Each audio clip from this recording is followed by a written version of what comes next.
Good evening, ladies and gentlemen. I welcome all of you to this roundtable on prostate cancer, the road to successful intervention.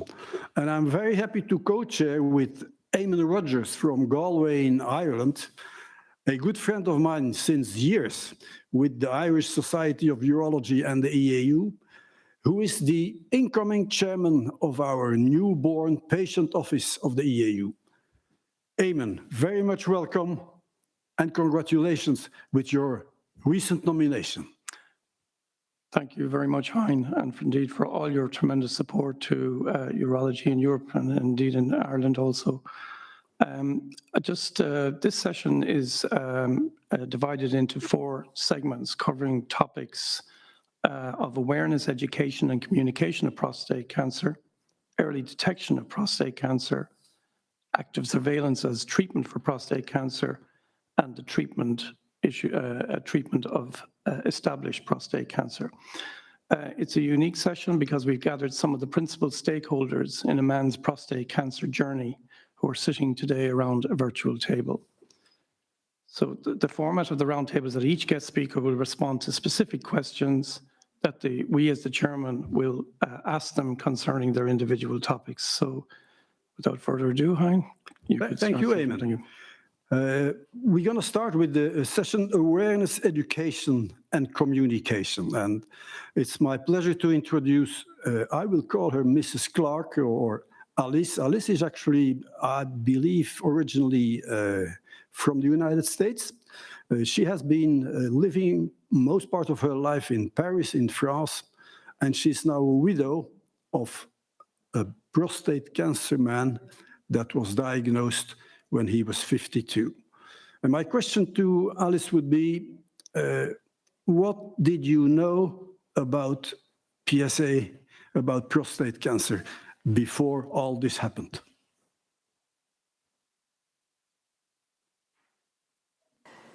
Hello, thank you for your invitation. Sydney Alice Clark Vehinker. What did you know about PCA? Unfortunately, my response to this question is a no-brainer. My husband was diagnosed with metastatic prostate cancer aged 52. Like many uninformed people, I believed that PCA was something only elderly men got. For example, the former French President Mitterrand, who died at age 79. It's something people don't want to talk about. Mitterrand had kept it a secret for 11 years and died 8 months after leaving office. The question to Mary Rogan is, why does our general male population know so little about prostate and prostate cancer? Mary, please. Question 1, why does our general male population know so little about prostate and prostate cancer? Men are not as good at self-care as women. There are more screening programs for women, cervical and breast check, for example, and they are well attended. 74.7% of those eligible for breast check in Ireland in 2015 and 16 attended for screening. There is no widely publicised and accepted screen for prostate cancer, so men are left to find and fend for themselves in this context. An EAU study in 2019 found only 1 in 4 men were able to identify the prostate's main function and described an alarming lack of knowledge of prostate health. A 2009 study by Wake, North Carolina and Kentucky universities in the USA conducted interviews with both African American and white men with diverse educational backgrounds. They concluded that men with a higher level of education have more knowledge of the prostate gland and screening, so they can make more informed decisions about seeking screening. An Irish study in the Journal of Cancer Education of men's knowledge of and therefore ability to seek screening for prostate cancer in 2011 found that men with private health insurance had better knowledge about prostate cancer and screening. The majority of my male patients only sought screening for prostate cancer if they had a positive family history or a relative, friend or acquaintance was diagnosed, or if they were sent along by their partner who was worried about the symptoms he was experiencing and insisted he go and see the doctor. We need to raise prostate cancer awareness in not only men, but also their partners. Thank you very much, Mary. I have another question for Alice. Alice, finally, how did you find out about the PSA testing? Please, Alice. How did you find out about PSA testing? The hard way. My husband realized something was wrong himself due to frequent urination. Until he was diagnosed with metastatic prostate cancer in July 2015, my husband never fell ill. He seemed invincible in every way. Grandma would catch the flu, pass it on to me and the rest of the family. My husband was the only one who never got sick. Until age 52, he seemed like the healthiest guy in the world. Mary, I should introduce my colleague, Dr. Mary Rogan, who is a family practitioner with a long interest in male health issues. Mary, do you discuss the possibility of PSA testing with your patients? I discuss it with older men and if there is a relevant family history or symptoms in younger men. This question to me addresses the lack of consistency between approaches to screening in different areas. We need more internationally recognised specific guidelines.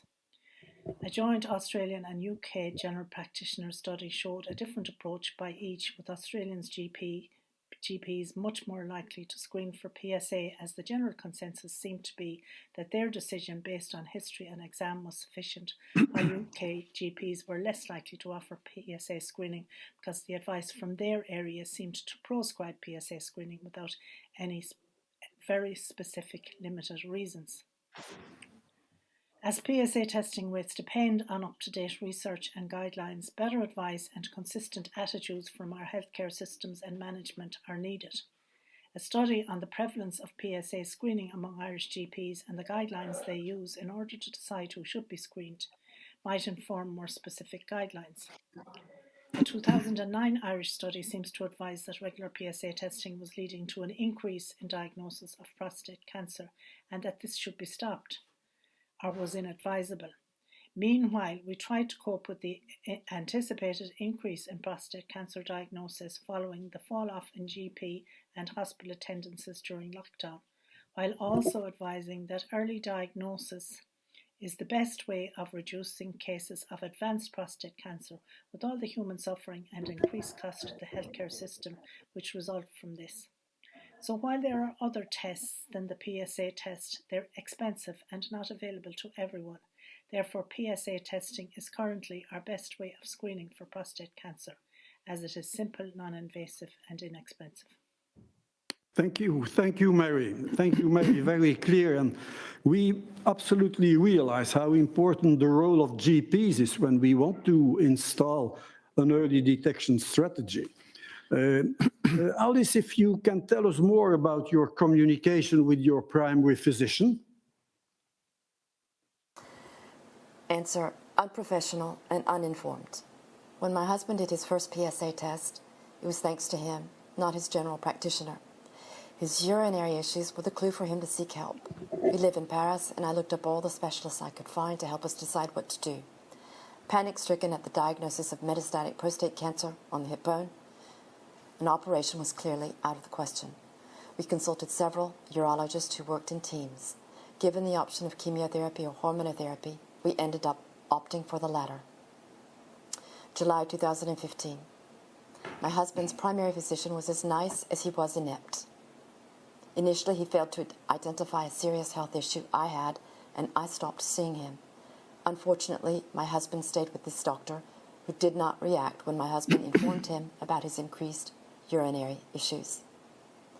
This general practitioner did not help us identify the problem or reach out to propose a network of physicians to seek help. My husband had to insist on getting a PSA test. It was a terrifying situation. We had no idea to whom to turn to. My husband dropped his general practitioner and took a doctor affiliated with the UNESCO who guided him throughout his whole ordeal in a very professional and dedicated manner. A couple of years down the road, when the oncologist who prescribed hormonotherapy, Casodex, went on retirement, we began to realize that hormonotherapy wasn't working. My husband had to do a resection of a prostate operation. Everything spiraled downward in the last few months of 2019 as my husband no longer responded to any treatment. Thank you very much, Professor Clark. Turning back to Mary, Mary, could you tell us more about your could you tell us how should a patient prepare for intake Question 3, how should a patient prepare for intake or a consultation on a possible diagnosis of prostate cancer? You should list your symptoms, especially if you have any burning on urination or ejaculation, frequency, urine flow problems, or erectile dysfunction. You will also need to give a past medical and family history, especially one of prostate cancer. Your doctor will need details of all medications, including over-the-counter meds and recreational drug use, such as alcohol, cannabis, and tobacco. Details of your social circumstances are also relevant and should be shared. A single man will not do as well as a partnered man after prostate cancer intervention, for example. Services such as public health or district nurse backup, incontinence aids, and other services are more readily available in some areas than others, as indeed some services are only available to those with private health insurance, such as vacuum pumps or surgery for implants for prolonged erectile dysfunction. Your healthcare provider will need to know your circumstances in order to best advise you. The investigation sequence and implications of a raised PSA should be discussed, along with possible side effects of all investigations such as sepsis following biopsy. And you should also discuss whether or not it's wise to pursue a slightly raised PSA in the absence of any other concerning findings. The treatment pathway for prostate cancer should be discussed, and you should ask your doctor, and he should discuss or she should discuss with you all possible side effects of treatment, including effects on sexuality. Share your questions and any worries with your healthcare provider. They will answer your questions or find answers for you if they don't have an answer straight away. Thank you, Mary. We have some time for a short discussion. Alice, I want to heartily thank you for actually this honest testimonial that has very much impressed me. Things must change, and obviously Dr. Rogan knows very well how to do these things, but I have a question from the audience, from Dr. Serrano. I think he must be a urologist, and he says, have we well informed our GPs? Did we as urologists not monopolize the information about prostate cancer? And it could well be that we have done so, but we need to change that in the future. And as from EAU, we are contacting with WONCA, with the Union Européenne des Médecins Omnipraticiens, because we absolutely need to involve them and come with all the evidence-based information we have today so that they can change their mind. Eamon, do you have a last question maybe? Yeah, I'd like to again thank Mrs. Clark for very brave and honest and frank and candid answer, which clearly highlights the need to improve doctor-patient communication on urinary health issues, particularly prostate cancer. So it's not, we're living in an era where people consult the internet quite readily. Professor Clark, would you advise us, the EAU, on even one, probably the most important thing that you would foresee to improve doctor-patient communication? Alice, you as a very disappointed spouse, what initiatives do you think patients or GPs or doctors or urologists should take? What is realistic? That opens Pandora's box. The question is so complex, as we all know. Already, I think that the EAU and other associations have assumed the role of primary physicians in many ways, because you have the information that many primary physicians don't have. And it's I feel in all modesty that it's impossible to answer that question, because the situation is so complicated. Many primary physicians are uninformed. All we can do is to continue to do what we're doing, and what you're doing is to get the message out there that men, on two levels, both so that the physicians can't give this, they have to be convinced themselves, the physicians, that awareness and early detection are the only solutions to avoid the worst. As to how to do that, if you're asking me, well, I have a lot of ideas, but I wouldn't take up all the time on the platform tonight. Men, just let me reassure you, men, if you can get to them, any way you can get to them, whether it happens to be through the media, billboards, buses, all kinds of things, whatever way you do, they need information. And they are profoundly ignorant. I have asked men from every social category what they know about PSA. They know very little. You would be stupefied. I don't want to take up much more time, but I would say that thank you already for being there. Thank you for doing everything you've done for the general public. We need you. Thank you, Alice. Mary, do you have to add something? You are well informed, obviously. Why are your colleagues not so well informed? Do we have to do something? Who has to take the initiative? Can you hear me? Yes. Yeah, okay. We hear you very well. Who has to take the initiative? Everybody has to take the initiative. For example, as I said in one of my replies, it's a couple problem. It's not just, I know not all men are in relationships, but they have families. So couples, female partners, male partners, families, men should all be made aware of prostate cancer. And as the previous speaker, and I am so sorry to hear her very sad story, and I really, really respect and thank her for sharing it with us. We shouldn't be listening to stories like this. The information should be got out there, as she says, in massive advertising campaigns. But we need to advertise not just to the men, but to their partners. I speak to groups of prostate cancer survivors frequently, usually on problems they have with sexual dysfunction.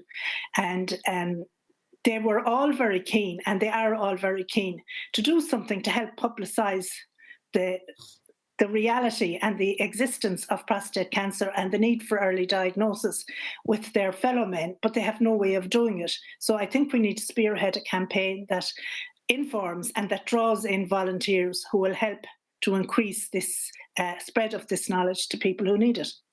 And that's everybody. Thank you very much, both of you. This was a really inspiring first part of our session, our roundtable. Thank you so much again, Alice. Thank you very much, Mary. We're going to go to the second session, which is on early detection. And obviously, it's my pleasure to introduce one of my good friends and colleagues, Jeroen van Moorselaar, who is the head at the University Hospital in Amsterdam. Jeroen, the question I have for you to explain clearly for our audience, what is PSA testing and why is it so important? Thank you for this question. We're talking about PSA in case of early detection for prostate cancer. The PSA testing in itself is not so difficult. You can just measure it in the blood. It is an enzyme that's produced by the prostate, and when you have a higher PSA in your blood, then the chance of having a prostate cancer is higher. In general, we can say that a PSA above 3 is a reason for referral to a urologist. On the other hand, there is no PSA level below which you are protected against prostate cancer. So there is no lower limit. PSA in itself means prostate-specific antigen, but not prostate cancer-specific antigen. And a PSA can be elevated for several reasons, such as a larger prostate or a recent prostatic infection or a recent prostatic surgery. So PSA is not perfect for making the diagnosis of prostate cancer. It is very useful in case of follow-up of prostate cancer. After prostate cancer surgery, the PSA should be unmeasurable, and after radiotherapy, the PSA should be lower and lower. I think it's very important that the patient is well informed. That means that when you take a PSA and the PSA is elevated, that you look further, that you have to take biopsies, for example, for making the diagnosis. And when should we when should we specifically take a PSA? That's in case of an elevated chance of finding a prostate cancer, such a positive family history, or a patient that's from African descent. So PSA is the measurement for finding a prostate cancer and also for early detection. Professor, now we're turning to Mr. Matthias McCrory, who speaks to us as a layman unaffected by prostate cancer. Matthias, would you consider a PSA test? And if so, why? And if you wouldn't, why not? I would consider having a PSA test. I believe that any process that allows the early detection of any potential problems with the prostate through a minimally invasive procedure such as a blood test is a very important and significant option for aging gentlemen to avail of, possibly over the age of 50 or earlier. And yes, I would consider having such a test.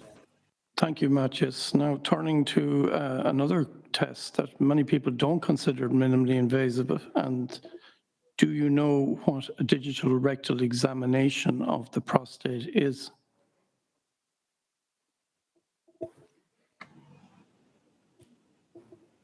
I'm not sure of the exact details of a digital rectal examination, but I believe it to be a follow-up procedure, possibly with scopes, following a PSA test that may merit such an examination or further examination of the prostate arising from the blood test results, the PSA test.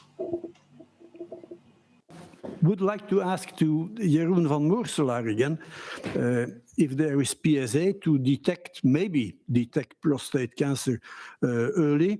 Has digital rectal examination, this means a finger going into the anus of the patient to feel the prostate. Is this then still relevant? Why is this still important? Jeroen, please. DRE, or digital rectal examination, is part of the physical examination of the patient. It can be performed by a family doctor or by a urologist, but important is that you have experience in this investigation. It gives you an impression of the size of the prostate, also whether the prostate is painful or weak. And when that's the case, then the chance of having a prostate infection is high, and that should be treated with antibiotics. When you palpate a suspicious nodule in the prostate, then the chance of finding an aggressive type of prostate cancer is high, and that's in itself an indication for a prostatic biopsy. The PSA level and the results of the DRE can be put into a risk calculator. And in the Netherlands, we use the ERSPC risk calculator, but there are many more. And it gives you the chance of finding a prostate cancer, but also the chance whether it's a significant prostate cancer. DRE in combination with an MRI or a transrectal ultrasound helps to decide whether a local prostate treatment is possible. For example, whether you can do surgery or irradiation of the prostate. So I'm quite often asked whether should you do a DRE, yes or no. I think it's still an important part, and it gives you some idea of what is happening in the prostate, what is the size, and whether there's a chance of finding a prostate cancer. So for the early detection, DRE is still an important investigation.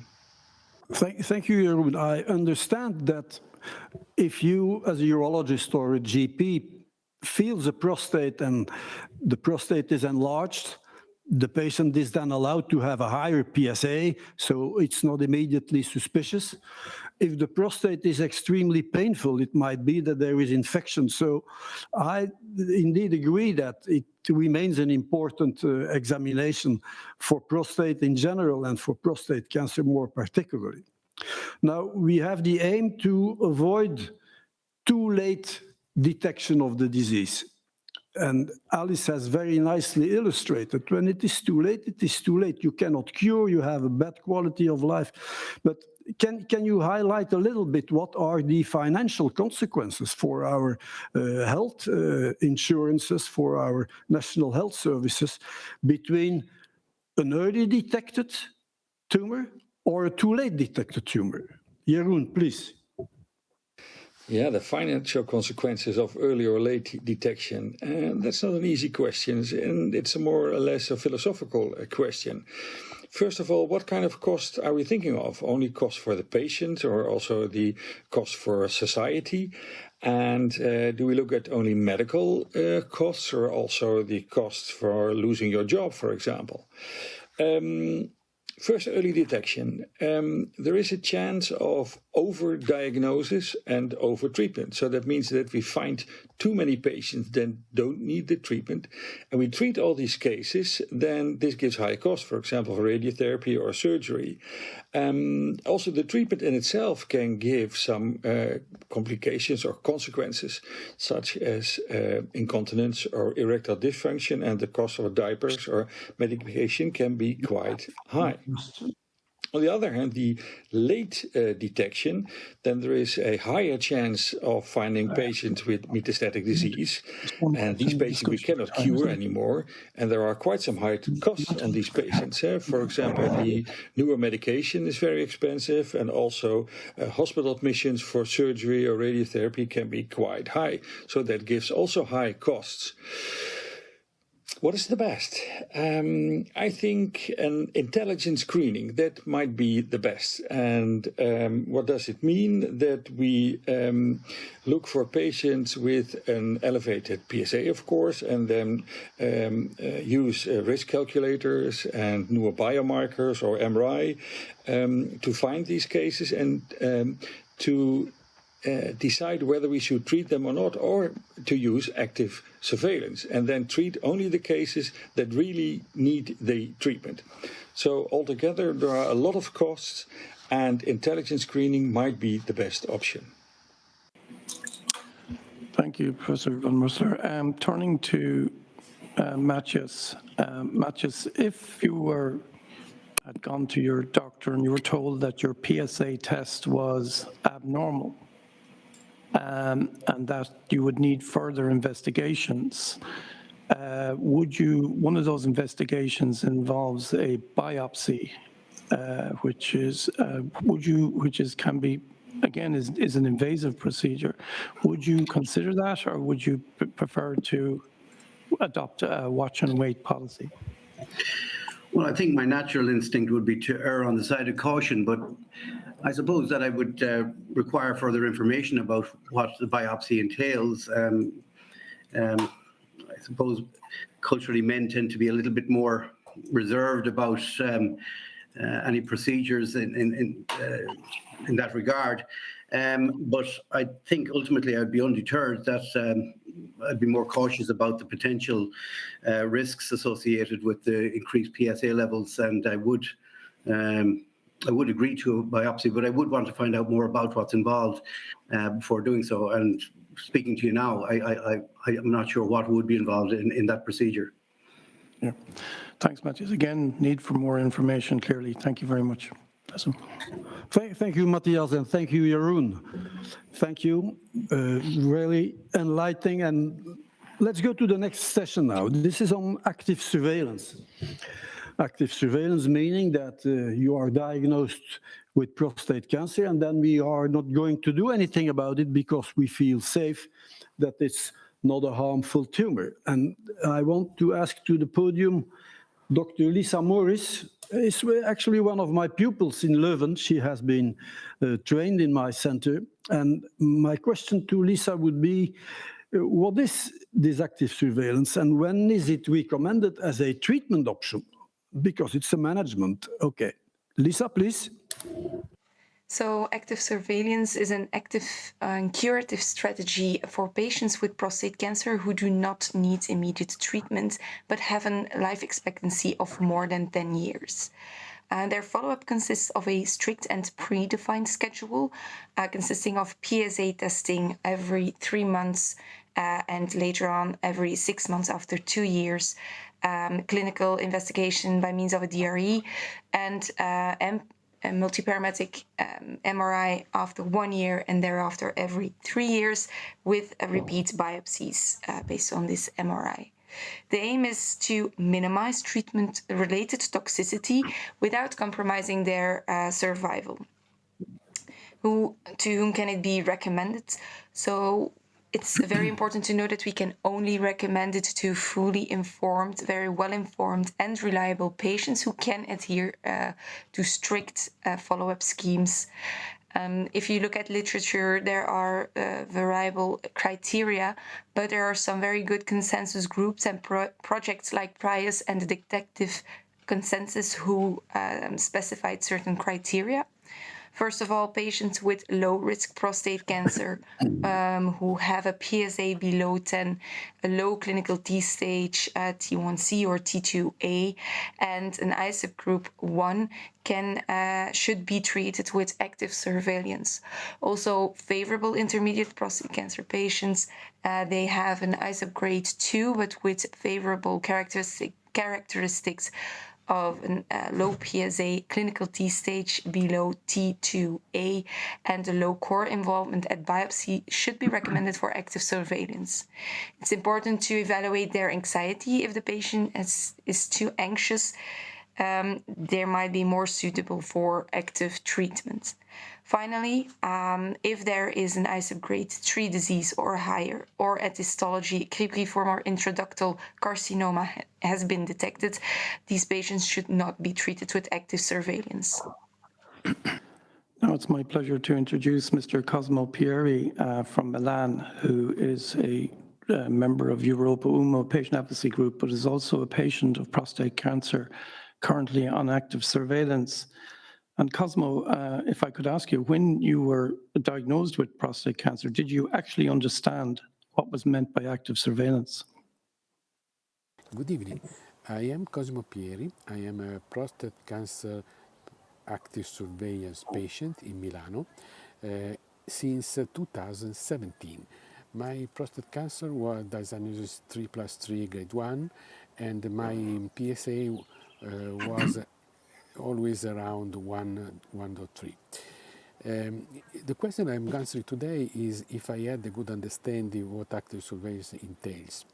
Well, I have to admit that before the diagnosis and at the moment of the diagnosis, I had not enough prostate cancer awareness and no specific knowledge of a strategy like active surveillance. I had also, I didn't know that in case of low-grade prostate cancer with active surveillance, men may maintain a good quality of life without side effect, with controls that are repeated during the years, and that are giving possibility of minimum patients invasive approach. On the other side, I was not aware also of the fact that there could be a need of caregivers or psychological support for active surveillance patients because there could come some anxiety during the years of active surveillance. In short, the lesson learned for me was more or less that it's important for men in general to have a basic knowledge of prostate cancer strategies like active surveillance or treatment like prostatectomy or radiotherapy, so that when they could meet a possible diagnosis, they are prepared to be able to take decisions with the medical specialist. Thank you very much, Cosimo. Lisa, once the patient has had the diagnosis of the proposal of active surveillance for his prostate cancer, you need to re-examine him, or when do you change? What would be a reason to say we do not feel safe any longer? We're just waiting. We should maybe do radiotherapy or give you radical surgery. What are the triggers to change from active surveillance to active treatment? Thanks, Lisa. When do we change from active surveillance to active treatment? As long as a patient has a life expectancy more than 10 years and the disease remains indolent, we can continue with active surveillance. However, there are some things we need to evaluate. First of all, we should test for patients' anxiety. Anxiety happens in more than 10%, and sometimes too much anxiety can be a reason for upgrading treatment to active treatment. Second, we need to evaluate more comorbidities. If due to comorbidities, the life expectancy of the patient drops below 10 years, we should consider to downgrade treatment to watchful waiting. Considering clinical triggers, PRIAS and detective consensus group reach agreement on specific triggers. First of all, we have PSA change. PSA change alone should not be a trigger to immediately change to active treatment.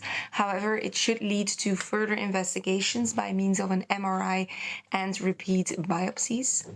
Also for MRI, if changes in the MRI protocol are detected, where this was triggered by a PSA change or just in the regular follow-up scheme, this should trigger or should be confirmed with repeat biopsies. Concerning histopathological changes in biopsies, there are still some open questions. However, when biopsies show a grade 3 disease or higher, or there is intraductal or cribriform disease in the specimen, this also should trigger upgrading an active treatment. We recently performed a systematic review with Prostate Cancer Guideline Panel. Hopefully the results will be published shortly, and this will definitely answer some other questions concerning active surveillance. Cosimo, when you were told that you had prostate cancer, how did you feel when your doctor said, well, I'm not going to treat it immediately?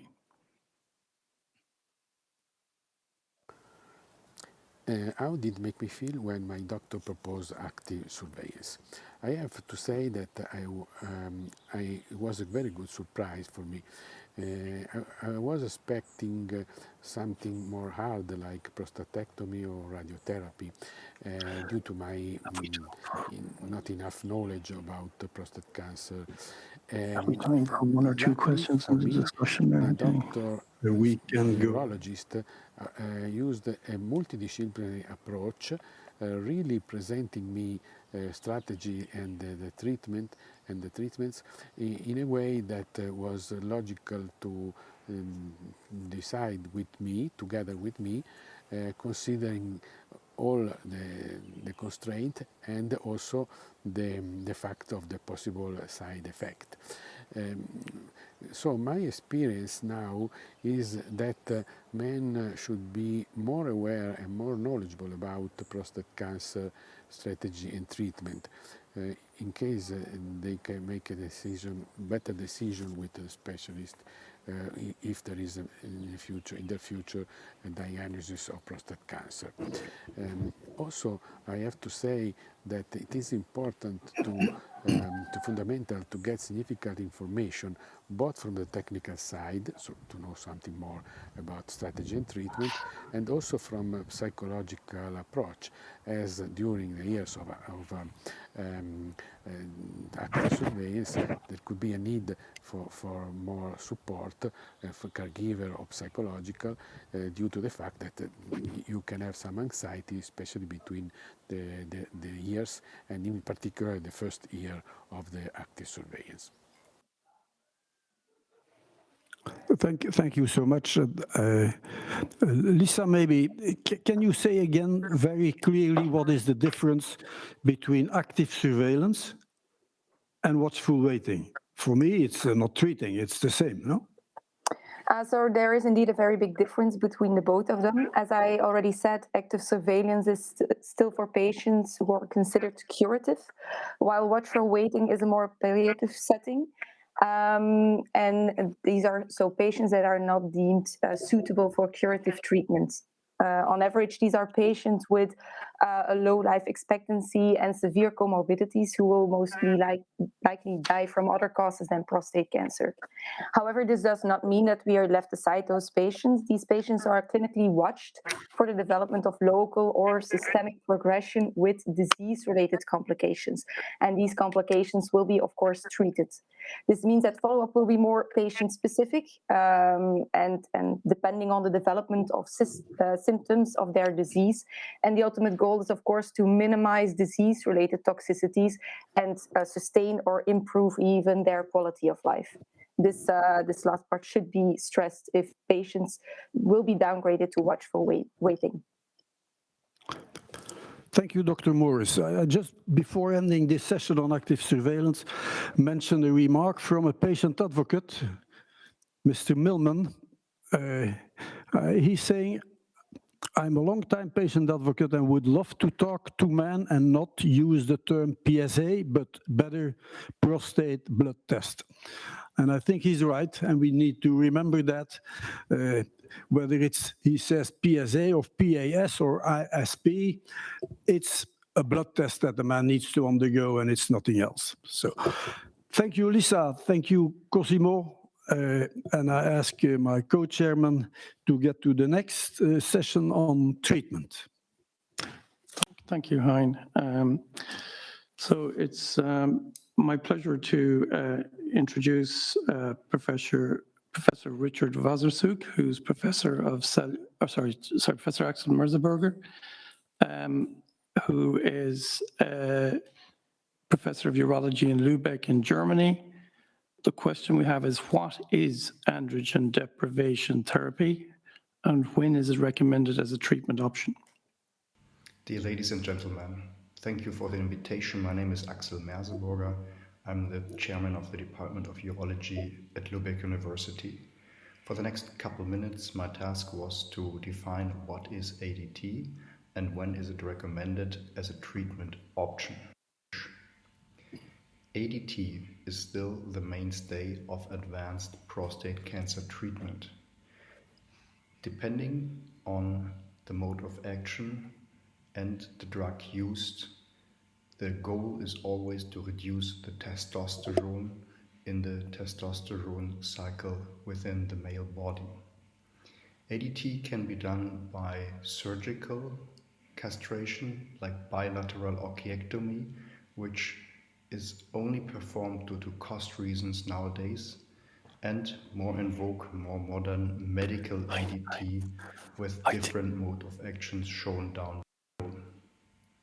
Which patients are most suitable for ADT? ADT is mostly and 100% recommended in metastatic or advanced prostate cancer, where in N+ or clinically localized disease in very selected patients.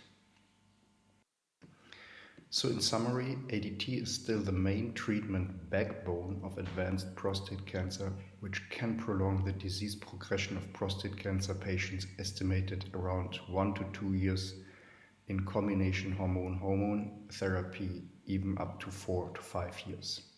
Deep level of castration can prolong the time to metastatic castration-resistant prostate cancer, which is a deadly disease. Cardiovascular disease will be an issue that should concern us as treating physicians, and especially in elderly men. Thank you for your attention. Thank you, Axel. Now, it's my pleasure to introduce Professor Richard Wasserzuck, who is Honorary Professor of Cellular and Physiological Sciences at the University of British Columbia in Canada, and a prostate cancer patient. And he has pioneered patient and clinical education concerning the use of androgen deprivation therapy in the management of prostate cancer. So Richard, treating prostate cancer leads to many undesirable side effects for the patient. In your experience with androgen deprivation therapy, which specific side effects causes patients and their loved ones the most upset? That is a really good question. and it recognizes that some side effects of ADT may be serious but unnoticed by the patient and his loved ones, whereas others may be very well noticed and quite bothersome, but yet not necessarily serious. There are three major side effects that patients notice often and comment on.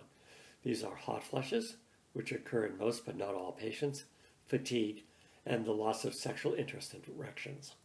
The hot flushes can be very disturbing if they wake up the patient in the night and in turn disturb the sleep of his partner. There is no relationship, though, between the severity of hot flushes and the effectiveness of ADT in controlling the cancer. There is thus no advantage in suffering through them, and if they disturb the sleep of patients and partners, they can often be treated.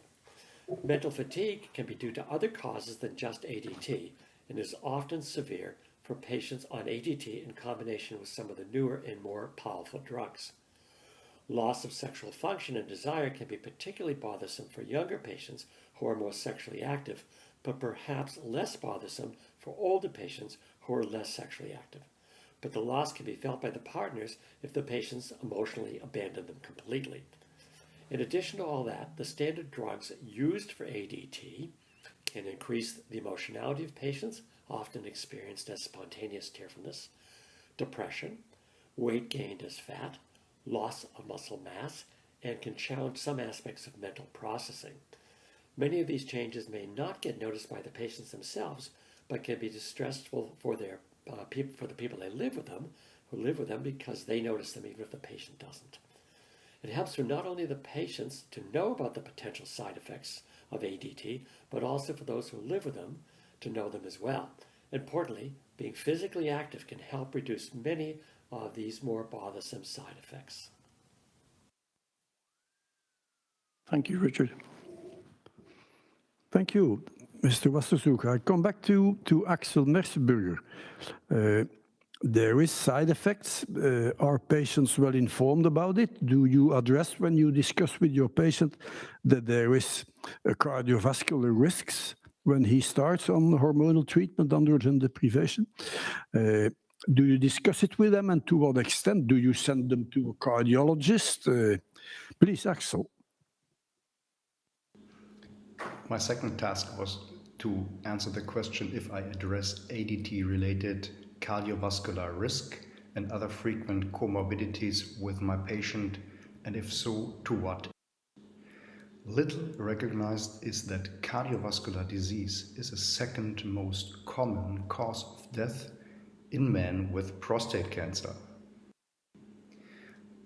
We have to balance the efficacy of GnRH agonists and against antagonists. And there's hypothesis like the proposed mechanism via destabilization of existing atherosclerotic plaques, which is less frequent with the use of an antagonist. This has been proven in a phase 2 trial, a relatively small trial with 80 men, CV no difference before, showing less cardiovascular events in the antagonist group. Very recently, in 2020, the HERO trial reported the same, that with the same efficacy, the oral antagonist relugorelix has shown that less cardiovascular events occurred with this mechanism of action. So in summary, cardiovascular disease will be an issue that should more concern while using medical ADT in elderly patients, and especially prostate cancer patients with underlying cardiovascular disease. These secondary data support the hypothesis that the risk of serious cardiovascular events is increased in prostate cancer men, especially those on ADT. Individual case-related interdisciplinary coordination between GPs, cardiologists, and us urologists is desired and should be encouraged. Thank you, Axel. Turning to Richard, on the issue of being aware of cardiovascular risks when you were commenced on androgen deprivation therapy, were you aware of medical tests that could assess that cardiovascular risk of having an adverse event such as a stroke or a heart attack? Those are good questions. The simple answer is that I was not made aware of the risks. However, there is some personal history here that is relevant. I started on androgen deprivation therapy over 20 years ago, and back then there simply was not much awareness about cardiovascular risk with ADT.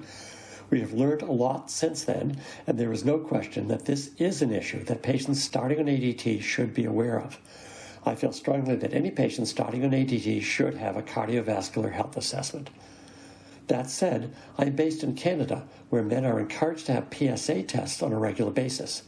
Typically, patients who go to a primary care physician for a regular PSA test are also being monitored for cardiovascular disease. In fact, those men are often on drugs to manage cardiovascular disease before they are diagnosed with prostate cancer and before they start on ADT. Even if patients are not getting regular health checkups, over the last few years in Canada, there has been a strong push towards patients who are starting an ADT to get a cardiovascular assessment. There is also an appreciation of the fact that the classic ADT drugs called GnRH or LHRH agonists, like Leukerin and Zoladex, carry a greater risk than the newer LHRH antagonists. So patients who need to start an ADT are now known to have a high cardiovascular disease risk, and in particular a history of heart disease, or heart attacks I should say, are often started on LHRH antagonists, particularly Degarelix, which is also known as Firmagon, rather than on the older LHRH agonists. Firmagon, however, is a monthly depot injection, which may not be as convenient for the patients as the longer-term depot injections with the older agonist drugs, so they may switch over to those older drugs. Lately, though, an oral antagonist has come on the market in the USA and should soon be available elsewhere in the world. It has already been shown to have a lower cardiovascular disease risk than the drugs like Leukerin. If it is not too expensive, it may take over a large part of the ADT market, given the commonality of cardiovascular diseases among men starting on ADT. Thank you, Richard. A direct question. Do you think that we as urologists, when we propose ADT, is it mandatory that we send the patient to a cardiologist? Because cardiovascular disease can be hidden. There should be, maybe they have no hypertension, they were not checked for it. Do you think it's useful, or is this going to be too much expenses? Thank you. It's a very good question. And again, as I said on that tape a moment ago, recording a moment ago, I'm based in Canada. And I think this is going to be a question that's going to very much depend on how the healthcare is managed and financed in different parts of the world. So in a very rural part of Canada, you may not have the option of going to a cardiologist. There just may not be any of them around. So the logistics become an issue.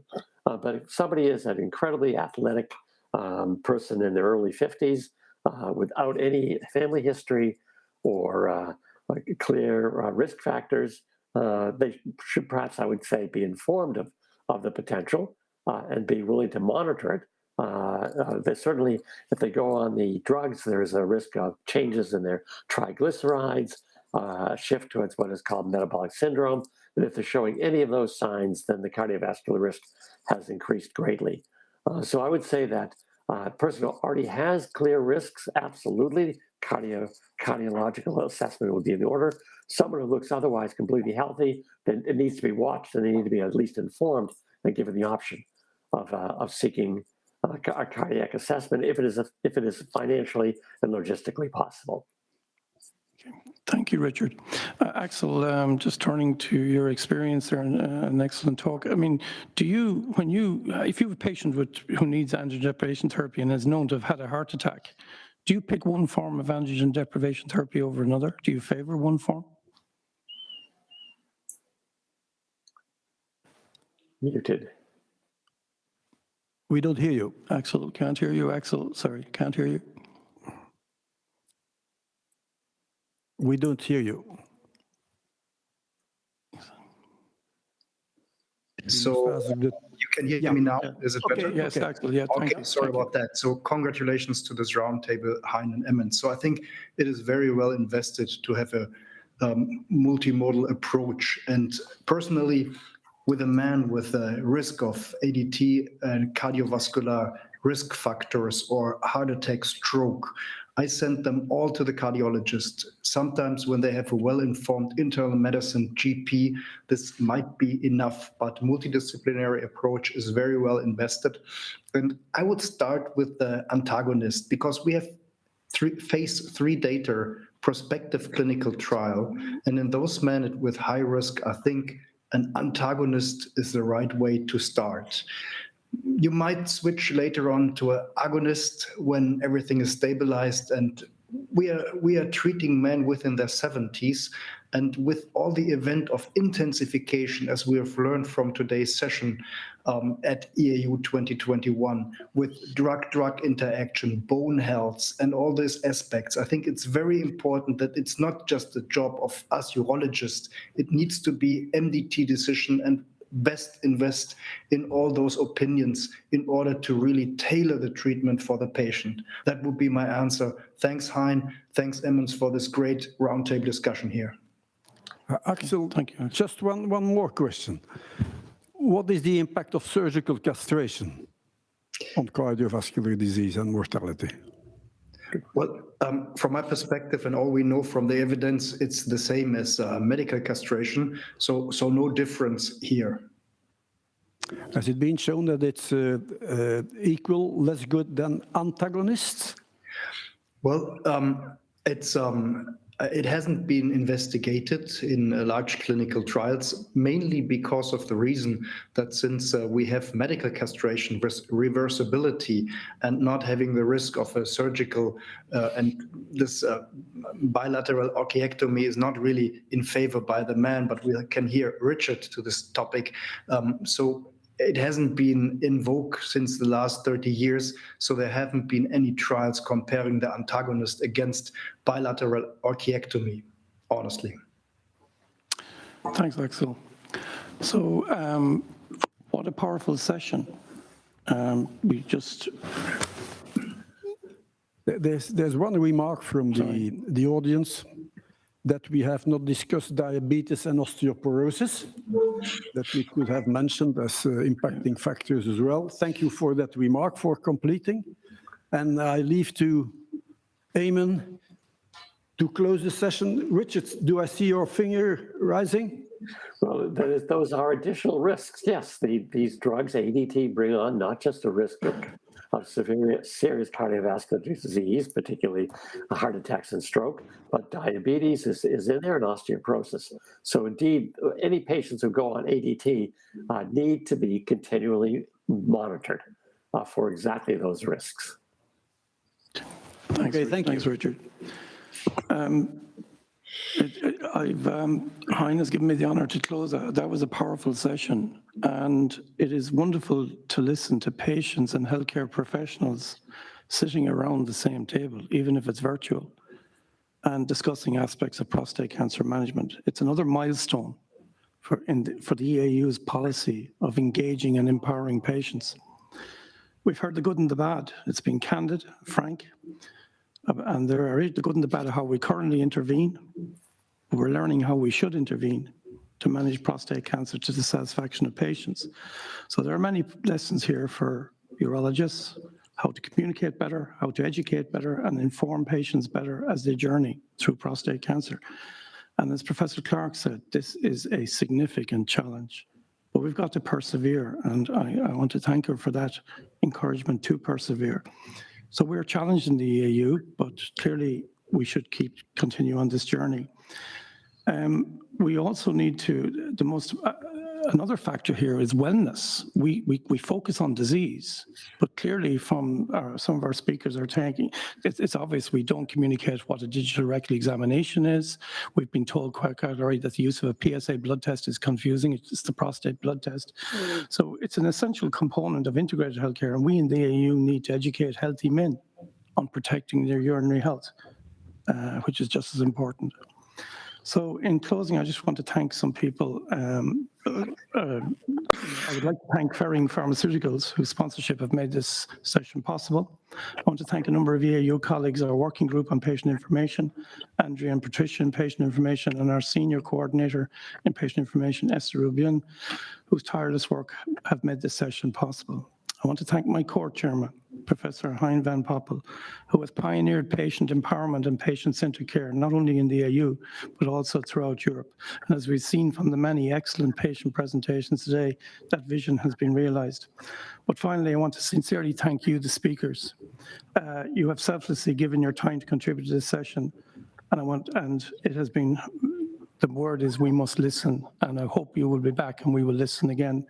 And thanks to all the patients and the patient advocates and colleagues who participated today. Thank you. Good evening. Thank you all.